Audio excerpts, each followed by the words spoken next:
The government of the Islamic Republic of Pakistan grants approval to the Pakistan cricket team to participate in the ICC World T20 2026. However, the Pakistan cricket team shall not take the field in the match scheduled on 15th February 2026 against India.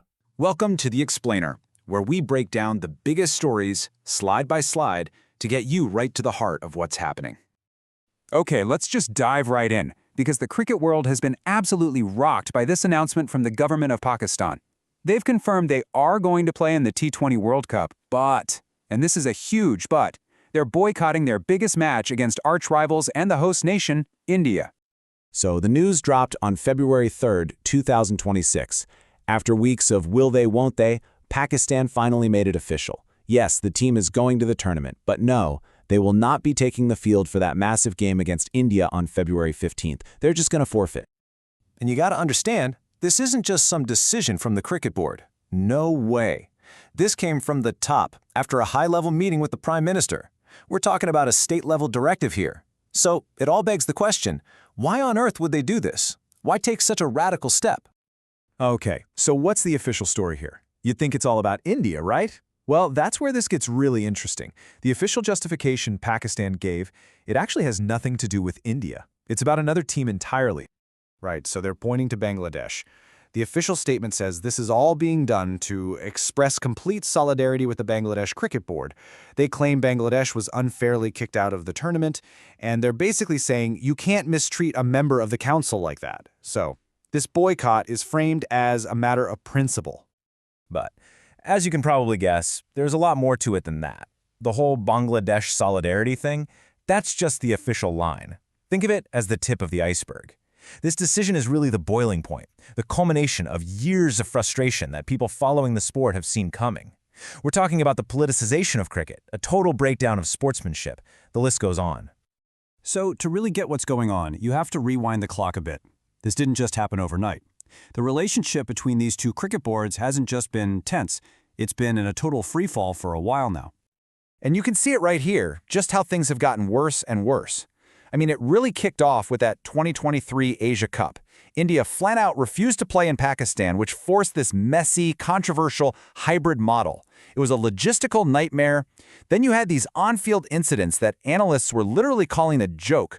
Players not shaking hands, bizarre coin toss protocols with separate commentators for each captain. I mean, stuff you've never ever seen in cricket before. Okay, so when you make a move this big, the ripple effects are going to be huge. And we're not just talking about the teams here. This affects the entire tournament and maybe even the future of the sport itself. All right, first things first, the immediate on-field impact. By forfeiting, Pakistan just hands over 2 points. Gone. That puts them in an incredibly tough spot. They now have zero room for error in their other games. One more loss, heck, even a single rained-out match, and their tournament could be over before it really begins. But the fallout, oh man, it goes way beyond the cricket pitch.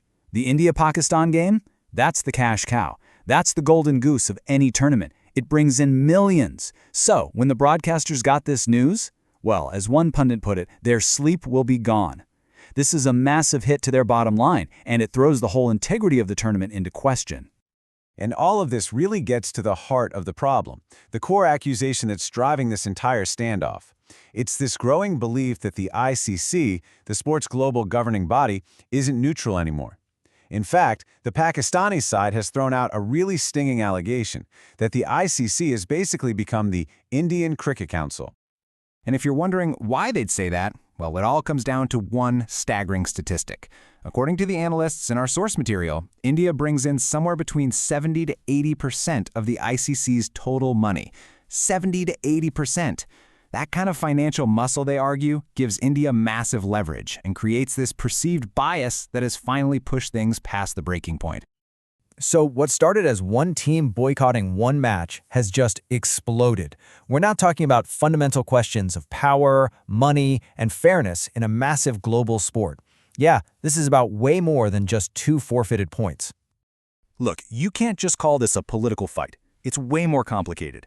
You have one side taking a principled stand, willing to sacrifice their chances in a World Cup. On the other, you have the undeniable financial engine of the entire sport, And caught in the middle is the spirit of the game, that core idea of sportsmanship.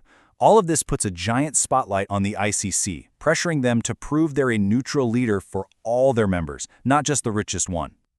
You know, one commentator said that sooner or later someone had to take a stand.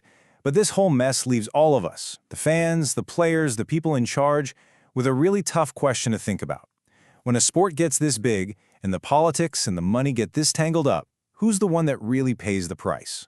Is it the fans, the players, or is it the game itself? Thanks for watching. Like, comments, and share.